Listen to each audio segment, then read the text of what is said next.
Well, yesterday marked 8 months since tornadoes tore through parts of West Michigan, and still cleanup continues. News 8's Megan Bunchman joins us now with the next step in state funding and disaster relief.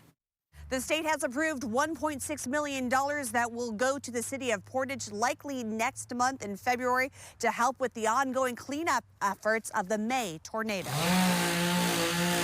Good news for those still reeling from the after effects of the May 7th tornadoes. One was for $1 million to support business, and the second one was $600,000 for non-business properties.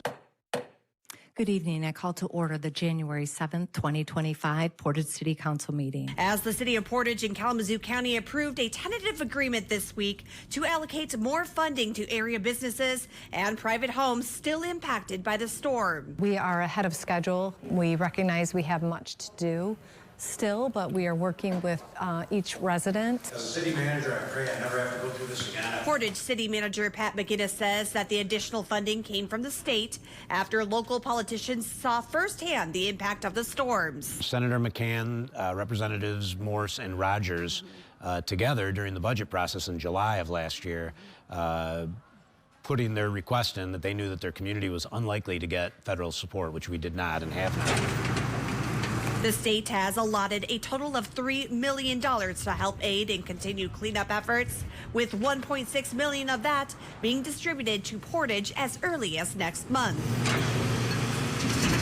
We expect that we'll get a number of applications, and so of course the ability to fund those will be dependent on how many applications for how much. McGinnis says nearly 800 businesses were damaged by the storm and nearly 100 homes, and while some may not apply for additional help, they are creating a review board to comb through applications. We're trying to keep it a one-page application, make it very easy. Simply tell us what your damages were, what you got from insurance, and how much you're out. Additional state funding is set to be released to local nonprofit organizations as well, which is indicative of how many groups and organizations contributed to the storm's aftermath. It really shows when many hands pitch in how light the lift can be. So I feel we're in a great place. I hope it never happens again.